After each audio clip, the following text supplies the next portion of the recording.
السلام علیکم ورحمۃ اللہ وبرکاتہ۔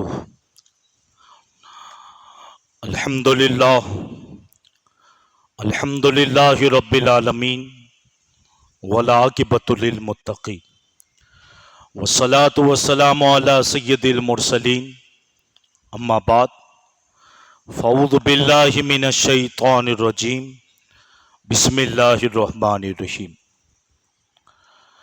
قال اللہ تبارک و تعالی فی القرآن المجید والفرقان الحمید، اذا زلزلت الارض زلزالها۔ صدق اللہ المولانا العظیم وصدق رسولہ النبی الامین المتین الکریم، ونحن علی ذلک لمن الشاہدین والشاکرین والحمد للہ رب العالمین۔ معزز سامعین کرام، آئیے گفتگو سے قبل ہم اور آپ مل کر سب سے پہلے آفتاب ہدا، مہتاب عطا، در بحر صفا، معدن اتقا، سید الاصفیاء، جلوہ حق نما، عکس نور خدا، صاحب حلتا، احمد مجتبی محمد مصطفیٰ صلی اللہ تعالیٰ علیہ وسلم کی بارگاہ بے کس پناہ میں درود و سلام کا نذرین عقیدت پیش کریں، بآواز بلند پڑھیں، صلی اللہ علی النبی جمہ والہ صلی اللہ تعالیٰ علیہ وسلم، صلاۃ و سلاما علیک یا رسول اللہ صلی اللہ تعالیٰ علیہ وسلم۔ ایک مرتبہ اور درود پاک پڑھ لیں، صلی اللہ علی النبی جمہ والہ صلی اللہ تعالیٰ علیہ وسلم، صلاۃ و سلاما علیک یا رسول اللہ صلی اللہ تعالیٰ علیہ وسلم۔ ایک مرتبہ نبی اور آل نبی پر بلند آواز سے درود پاک پڑھ لیں، صلی اللہ علی النبی جمہ والہ صلی اللہ تعالیٰ علیہ وسلم، صلاۃ و سلاما علیک یا رسول اللہ صلی اللہ تعالیٰ علیہ وسلم۔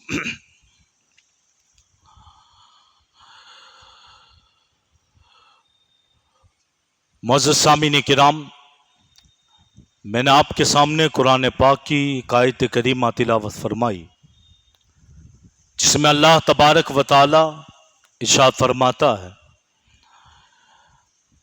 اذا زلزلت الارض زلزالها، کہ جب زمین اپنے سارے خزانے اگل دے گی، زمین کو ہلا دیا جائے گا، اگل دے گی سارے خزانے۔ پچھلی 2 جمعہ سے میں نے آپ کے سامنے قرب قیامت کی چند نشانیاں بیان کی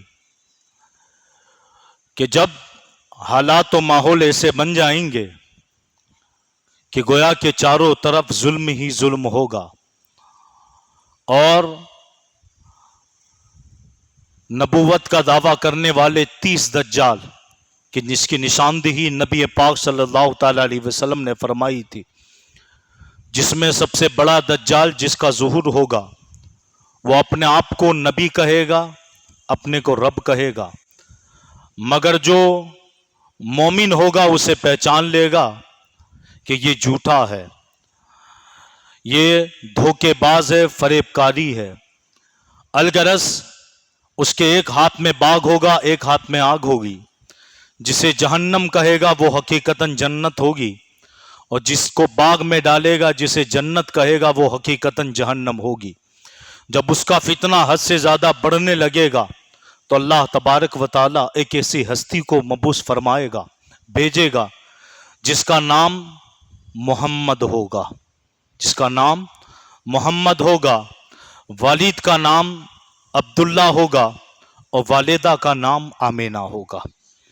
اس لڑکے کو دنیا محمد کے نام سے جانے گی، مگر سراپا ہدایت کی بنیاد پر اسے مہدی کہا جائے گا، اسے مہدی کہا جائے گا۔ الغرض علماء نے امام مہدی کے تعلق سے اور حدیث پاک میں امام مہدی کے تعلق سے، ان کے حلیے کے تعلق سے، ان کے چہرے اور رویت کے تعلق سے کیا لکھا ہے، وہ چند باتیں میں آپ کے سامنے بیان کروں گا۔ علماء فرماتے ہیں کہ پھر ایک وقت وہ بھی آئے گا کہ کائنات میں شیطانی قوتوں کا دور دورہ ہوگا، اور اسی ماحول اور اسی دور اور فتنوں کے دور سے ہم گزر رہے ہیں۔ اللہ تعالی ہم سب کو ایمان پر استقامت نصیب فرمائے۔ حق اور باطل کا امتیاز مشکل ہو جائے گا، کہ حق کون ہے باطل کون ہے. مسلمانوں پر خوب ظلم و ستم ہوگا اور یہ بھی دیکھ رہے ہیں فتنے عام ہو جائیں گے. ایسے پرآشوب دور میں ہر مسلمان رو رو کر اپنے رب کی بارگاہ میں دعا کریں گے, اے مولا کسی مددگار کو بھیج جو ہمیں اس ظلم سے نجات دلائے. ایسے میں اللہ تبارک و تعالی اولاد فاطمہ میں سے ایک شہزادہ پیدا ہوگا جسے دنیا امام مہدی رضی اللہ تعالیٰ عنہ کے نام سے پکارے گی. وہ کیا کام سر انجام دیں گے, وہ کون سا انقلاب برپا کریں گے؟ حدیث پاک میں امام مہدی کے متعلق چند نشانیاں بیان کی ہے. الغرض علماء فرماتے ہیں امام مہدی کے تعلق سے حدیث پاک میں ہے کہ حضرت عبداللہ ابن مسعود رضی اللہ تعالیٰ عنہ سے روایت ہے, فرماتے ہیں رسول اللہ صلی اللہ تعالیٰ علیہ وسلم نے فرمایا دنیا اس وقت تک ختم نہ ہوگی یہاں تک کہ میری اہل بیت یعنی آل اولاد میں سے ایک شخص عرب کا بادشاہ ہو جائے جس کا نام میرے نام یعنی محمد کے مطابق ہوگا. یعنی امام مہدی کے تعلق سے نبی پاک نے یہ بات ارشاد فرمائی. اب امام مہدی جب زمین پر آئیں گے تو کیا کام کریں گے؟ حضرت عبداللہ ابن مسعود رضی اللہ تعالیٰ عنہ سے روایت ہے نبی کریم صلی اللہ تعالیٰ علیہ وسلم نے فرمایا اگر دنیا کا صرف ایک دن باقی بچے گا تو اللہ تعالیٰ اسی دن کو دراز فرما دے گا یعنی لمبا کر دے گا تاکہ میری اہل بیت سے ایک شخص کو پیدا فرمائے گا جس کا نام اور ولدیت میرے نام اور ولدیت کے مطابق ہوگی. وہ زمین کو عدل و انصاف سے بھر دے گا یعنی پوری دنیا میں عدل و انصاف ہی کی حکمرانی ہوگی. جس طرح وہ اس سے پہلے ظلم و زیادتی سے بھری ہوئی تھی آپ کے آنے کے بعد عدل و انصاف سے بھر جائے گی یعنی چاروں طرف عدل و انصاف ہی ہوگا. حضرت ابو سعید خدری رضی اللہ تعالیٰ عنہ سے روایت ہے رسول اللہ صلی اللہ تعالیٰ علیہ وسلم نے فرمایا مہدی رضی اللہ تعالیٰ عنہ مجھ سے ہوگا یعنی میری نسل سے ہوگا, اس کا چہرہ خوب نورانی ہوگا. بولو سبحان اللہ. یہ مسلمان پہچان لیں گے ایمان والے. چمکدار ناک ستودہ بلند ہوگی, زمین کو عدل و انصاف سے بھر دیں گے جس طرح پہلے وہ ظلم و جور سے بھری ہوگی. مطلب یہ کہ مہدی رضی اللہ تعالیٰ عنہ کی خلافت سے پہلے دنیا میں ظلم و زیادتی کی حکمرانی ہوگی اور عدل و انصاف کا نام و نشان تک نہ ہوگا, مگر جب امام مہدی تشریف لائیں گے پوری زمین سے ظلم و زیادتی ختم ہو جائے گی اور عدل و انصاف سے پوری دنیا بھر جائیں گی. اب سوال یہ کہ کب آئیں گے, کس دور میں آئیں گے؟ حضرت علی کرم اللہ تعالی وجہ الکریم سے منقول ہے آخری زمانے میں فتنہ برپا ہوں گے, لوگ ان میں اس طرح چھٹ جائیں گے جس طرح سونا کان میں چھاٹا جاتا ہے. پھر تم اہل شام کو برا مت کہو, البتہ جو لوگ ان میں برے ہیں ان کو برا کہو. ان میں اولیاء اللہ بھی ہیں, ان قریب ان پر آسمان سے سیلاب آئے گا جو ان کی جمعیت کو غرق کر دے گا. وہ اتنے کمزور ہو جائیں گے کہ اگر ان پہ لومڑی بھی حملہ کرے گی تو وہ ان پر غالب آ جائے گی یعنی لومڑی بھی ان پر غالب آ جائے گی. ایسے وقت میں میری اہل بیت سے ایک شخص 3 جھنڈوں کے ساتھ آئے گا. ان کے لشکر کی تعداد کا اندازہ زیادہ سے زیادہ 15,000 کم سے کم 12,000 لگایا جائے گا. یعنی آپ کے ساتھ جو لشکر ہوگا وہ 15,000 یا 12,000 کا ہوگا. ان کے لشکروں کی تعداد کا اندازہ زیادہ سے زیادہ 15,000 کم از کم 12,000 لگایا جاتا ہے. اور ان کا علامتی لفظ جو ہوگا وہ امت کا لفظ ہوگا. ان کا جو علامتی نشان لفظ ہوگا وہ یہی کہیں گے امت کا ہوگا. وہ 60 جندوں پر مشتمل فوج سے یعنی 60 جنڈوں پر مشتمل فوج سے مقابلہ کریں گے جن میں ہر جنڈے کے تحت لڑنے والے کا مطالبہ حکومت ہوگا کہ میں حکومت کروں. ان سے آپ لڑیں گے. اللہ تعالیٰ ان سب کو ہلاک کر دے گا اور مسلمانوں کے تفریقے کو مٹا دے گا اور ان کے اندر الفت و محبت بڑھ دے گا اور ان کو خوشحالی سے سرفراز فرمائے گا. اب خوشحالی کیسی ہوگی اس کے بارے میں حضرت ام سلمہ رضی اللہ تعالیٰ عنہ روایت کرتی ہے رسول اللہ صلی اللہ تعالیٰ علیہ وسلم نے فرمایا میری امت کے ایک شخص مہدی سے رکن حجر اسود اور مقام ابراہیم کے درمیان اہل بدر کی تعداد کی طرح مثل 313 افراد بیت خلافت کریں گے. کہاں پہ؟ حجر اسود اور مقام ابراہیم کے درمیان. بعد ازاں اس خلافت کے پاس عراق کے اولیاء شام کے ابدال آئیں گے. بیت خلافت کی خبر مشہور ہو جانے پر اس خلیفے سے جنگ کے لیے ایک لشکر شام سے روانہ ہوگا، یہاں تک کہ یہ لشکر جب مکہ مدینے کے درمیان بیدا میں پہنچے گا زمین کے اندر دھسا دیا جائے گا۔ علماء فرماتے حضرت ابو ہریرہ رضی اللہ تعالیٰ عنہ سے روایت ہے، فرماتے رسول اللہ صلی اللہ تعالیٰ علیہ وسلم نے فرمایا میری امت میں سے ایک مہدی رضی اللہ تعالیٰ عنہ ہوگا، اس کی مدت خلافت اگر کم ہوئی تو 60 یا 8 یا 9 سال ہوگی۔ میری امت اس کے زمانے میں اس قدر خوشحال ہوگی، اتنی خوش ہوگی اور اتنی خوشحال ہوگی کہ اسے کبھی نہ ملی ہوگی، اتنی خوشحالی کبھی نہ ملی ہوگی۔ اور تعداد کتنی ہوگی؟ 60 8 یا 9 سال۔ مگر 9 سال کے اندر خوشی کتنی ہوگی، خوشحالی کتنی آ جائے گی؟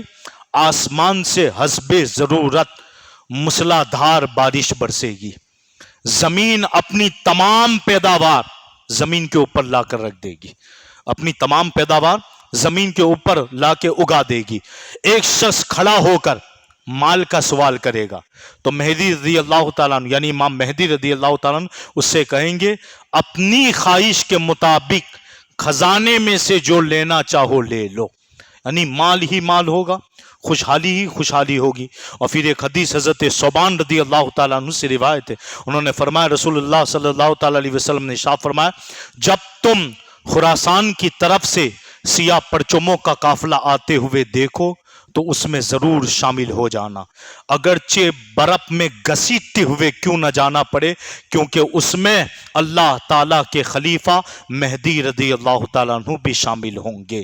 اس خراسان کے قافلوں میں امام مہدی بھی اس میں تشریف فرما ہوں گے۔ علماء فرماتے امام جلال الدین سیوطی رحمۃ اللہ علیہ نے اپنی کتاب میں یہ بات نقل کی ہے، حضرت عبداللہ بن عمر رضی اللہ تعالیٰ عنہ سے روایت انہوں نے فرمایا لوگ اکٹھے حج ادا کریں گے بغیر امام کے عرفات میں اکٹھا ہوں گے، پس مینا میں ان کے نزول کے دوران ایک فتنہ انہیں کتے کی طرح دبوچ لے گا، قبائل ایک دوسرے پر چڑھائی کریں گے،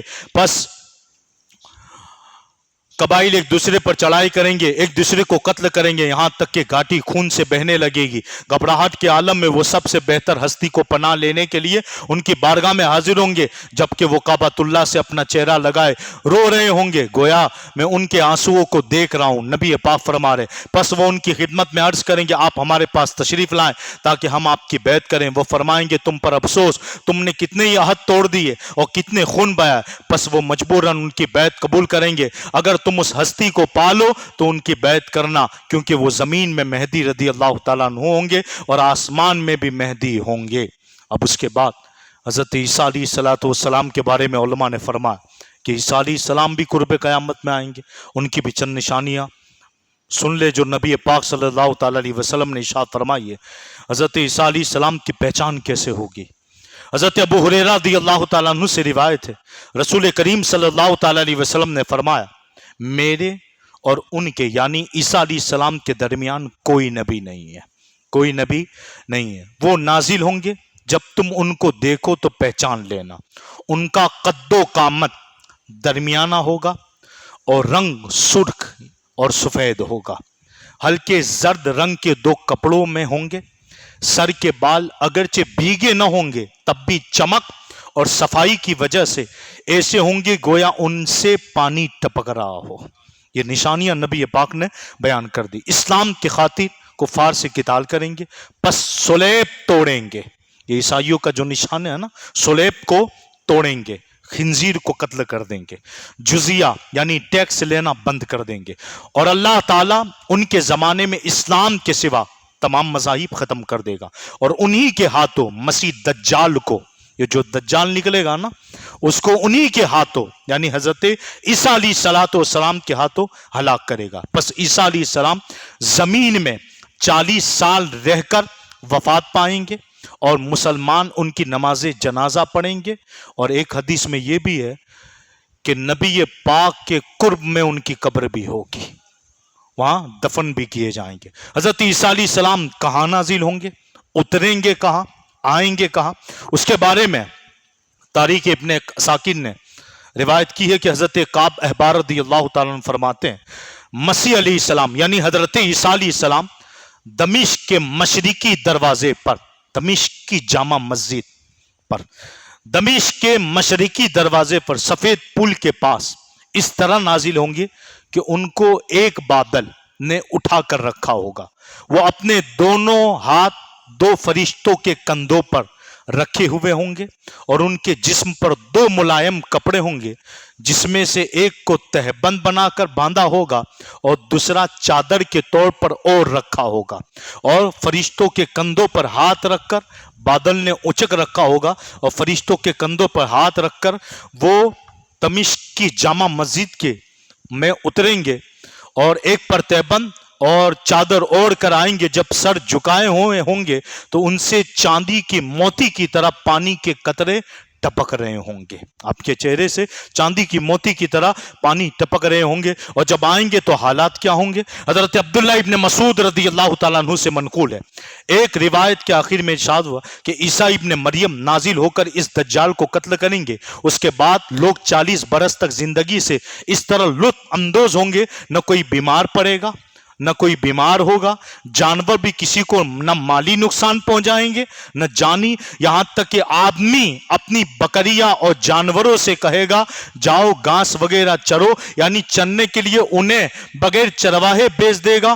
وہ بکری وہ کھیتوں کے درمیان سے گزرے گی، کھیت کا ایک گوشہ بھی نہ کھائے گی بلکہ صرف گھاس اور وہ چیزیں کھائے گی جو جانوروں ہی کے لیے ہے تاکہ زراعت کا نقصان نہ ہو. اور سانپ اور بچھو کسی کو تکلیف نہ دیں گے. اور آدمی زمین میں بل چلے گا، بغیر ڈرے چلے گا، بغیر ایک مد گندم بوئے گا تو اس سے 7 مد یعنی بڑھ کر گندم پیدا ہوگا. اور حدیث میں یہاں تک کہ حضرت ابو ہریرہ رضی اللہ تعالیٰ عنہ سے روایت ہے، رسول اللہ صلی اللہ تعالیٰ علیہ وسلم نے فرمایا مسیح علیہ السلام یعنی عیسیٰ علیہ السلام کے نزول کے بعد زندگی بڑی خوشحال ہوگی، بادلوں کو بارش برسانے اور زمین کو نباتات اگانے کی اجازت مل جائے گی، یہاں تک کہ اگر تم اپنا بیج ٹھوس اور چکنے پتھر میں بھی بوؤ گے تو اس سے گویا کہ امن و امان کا یہ حال ہوگا کہ آدمی شیر کے پاس سے گزرے گا تو شیر نقصان نہ پہنچائے گا، اور سانپ پر پاؤں رکھے گا تو سانپ اسے ڈسے گا بھی نہیں، نہ نقصان پہنچائے گا. لوگوں کے درمیان نہ بخل ہوگا، نہ حسد ہوگا، نہ بغض ہوگا. مگر آج یہ ساری چیزیں پھیلی ہوئی ہے، حسد بھی ہے، بغض بھی ہے، یہ فتنوں کا در، قرب قیامت، یہاں اپنے ایمان کو بچا لینا، یہ ساری باتیں نبی پاک جو کرب کے بھی گئے نا دل کی تسلی کی، تاکہ ہمیں احساس ہو اسلام برحق مذہب ہے. اور یہ سب ہونا ہے، باس بادل موت، مرنے کے بعد دوبارہ زندہ بھی ہونا، قبر سے اٹھائے بھی جانا، آنکھ کان دل سے بھی سوال ہونا، آنکھ کان دل سے بھی سوال ہو. یہ فتنوں کے دور میں ہم جو ایک زبان استعمال کرتے ہیں سنو سب کی کرو خود کی، یہ نہیں چلے گا، اب نہیں چلے گا. ہم نے سب کا سن سن کر، ایک تو ہے یہ اردو والا مقولہ ہے جو میں نے پیش کیا، سنو سب کی کرو خود کی، ایک عربی میں بھی ہے جس کا ترجمہ ہوتا ہے اچھا لے لو خراب چھوڑ دو، جس کا ترجمہ ہے اچھا لے لو خراب چھوڑ دو. مگر اب وہ دور نہیں رہا. ہاں اسلام اس کا مخالف ہے. اسلام کہتا ہے سنو اسی کی جو اچھی بات کرے، لو وہی جو اچھا ہو، سنو وہی جو تمہارے آنکھ کان دل کو مضبوط بنائے. رب تبارک و تعالیٰ نے قرآن پاک میں ارشاد فرما دیا ان سمع، بے شک آنکھ یعنی کان، آنکھ بصر، آنکھ فؤاد، دل، ان سے سوال ہوگا کل بروز قیامت. کل بروز قیامت سوال ہونا یعنی آنکھ سے بھی پوچھا جائے گا کیا دیکھا، کان سے بھی پوچھا جائے گا کیا سنا، اور دل سے بھی پوچھا جائے گا کس عقیدے پر قائم رہے.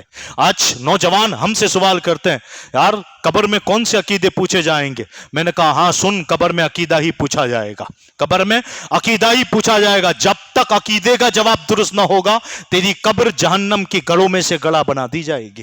اگر جنت کی کیاریوں میں سے ایک کیاری بنانی ہے تو عقیدے کا درست لے جا کر جانا ضروری ہے، ضروری ہے، ورنہ کل بروز قیامت آنکھ کان اور دل یہ سب سے سوال ہونا. اور جب ان سے سوال ہوگا اے آنکھ بتا کیا دیکھا، موبائل میں کیا دیکھا تھا، اور کان سے بھی سوال ہوگا کن کو سنا تھا.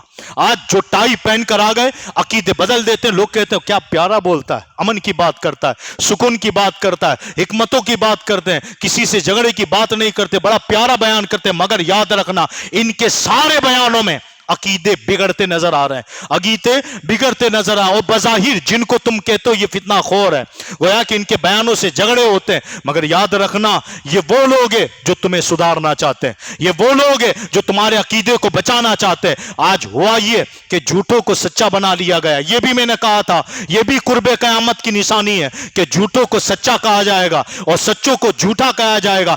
آج جو حق بیانی کر رہا ہے اس سے ہم روگردانی کر رہے ہیں، اور آج جو جھوٹ بول کر فریب کاری کر کے دجالی شکل میں آ کر ہمارے عقیدے ہمارے ایمان کو بگاڑ رہا ہے، آج ہم اسے فالو کرتے چلے جا رہے ہیں، اس کی بات سنتے چلے جا رہے ہیں، مگر یاد رکھنا ایک وقت آئے گا باس بادل موت، جب تم اٹھائے جاؤ گے تمہارے کان سے بھی سوال ہوگا، تمہاری آنکھ سے بھی سوال ہوگا، تمہارے دل سے بھی سوال ہوگا۔ یہ جو ساری باتیں قرب قیامت کی جو نشانیاں میں نے آپ کے سامنے بیان کی ہے وہ اس بات کی دلیل ہے، یہ سب ہونا ہے اور ہم دیکھ بھی رہے ہیں، وہ ہو بھی چکا ہے کہ آج مردوں نے عورتوں کا لباس نہ پہنا، کہ آج عورتوں نے مردوں کا لباس نہ پہنا، کہ آج مدارس اسلامیہ کو تنزلی نہ ملی۔ آج حال یہ ہوا کہ دنیاوی پڑھائی کے اندر لاکھوں لاکھ روپے خرچ کیے جاتے ہیں، مدارس اسلامیہ تنزلی کی حالت میں ہے، علماء مشائخ خستہ حالات کے اندر اپنی زندگیاں بسر کر رہے ہیں۔ کیا یہ قرب قیامت کی نشانی نہیں ہے؟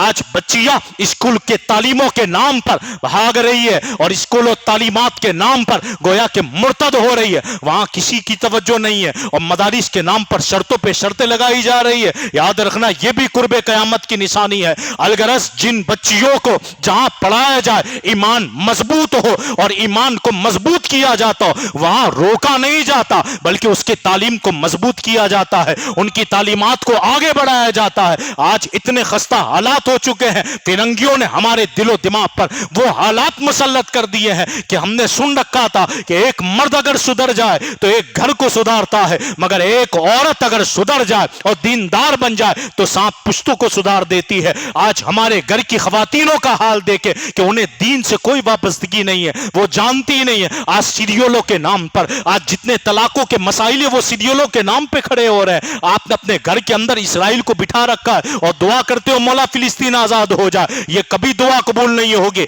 جن فلسطینیوں کے بارے میں آپ دعا کر رہے ہو اور جن ظالموں نے ان پر حملہ کیا ہے ان کے طرز و طریقے کو آپ نے اپنے گھر میں بٹھا رکھا ہے۔ یہ 24 گھنٹے جو عورتیں سیریلیں دیکھتی ہے یہ کس کے کارنامے ہیں؟ یہ انہی اسرائیلی کو ہے، یہ انہی یہود و نصارا کی تو سازشیں ہیں تاکہ مسلمان اسے دیکھ کر اپنا طرز عمل بنائے، اپنا جدول بنائے، اپنا معمول بنائے۔ اسی جدول کو دیکھ کر آج گھر گھر کے اندر گویا کہ ماں باپ کو شادی کے بعد الگ کر دیا جاتا ہے۔ یہ کس کا کارنامہ تھا؟ یہ کس کا طریقہ تھا؟ یہ کس کو دیکھ کر لوگوں نے سکھا تھا؟ تو جواب آئے گا یہ سیریلوں کے کارنامے تھے، یہ سیریلوں کے کارنامے تھے، ورنہ اسلام نے تو کہا تھا ماں باپ کے چہرے کو دیکھنا بھی عبادت ہے، ماں باپ کے چہرے کو دیکھنا بھی عبادت ہے۔ کوئی اگر دیکھ لے دل سے اور عبادت کی نیت سے تو گویا کہ طواف کرنے کے برابر تھا، طواف کرنے کے برابر تھا، حج مبرور کا ثواب تھا۔ مگر آج حال یہ ہو گیا کہ شادی کے بعد چھوڑ دیا جاتا، یہ بھی قرب قیامت کی نشانی ہے۔ لوگ رشتہ داروں کو چھوڑ کر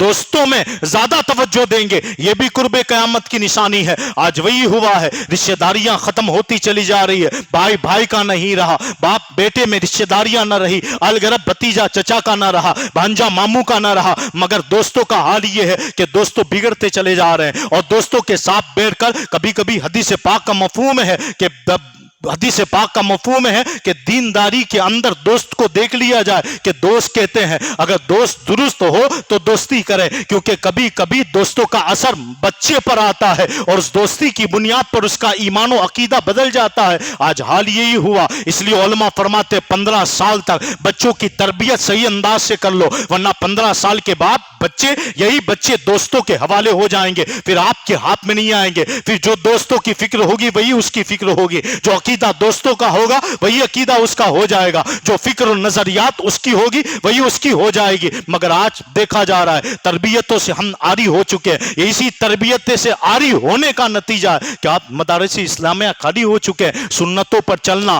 دین پر چلنا، اور گویا کہ امامہ شریف باندھ کر، داڑھی مبارک رکھ کر، اور گویا کہ مسواک اپنے جیب میں رکھ کر اور سنتوں کے مطابق کھانا عیب ہو جائے گا، لوگ مذاق اڑائیں گے۔ آج نہ دیکھا گیا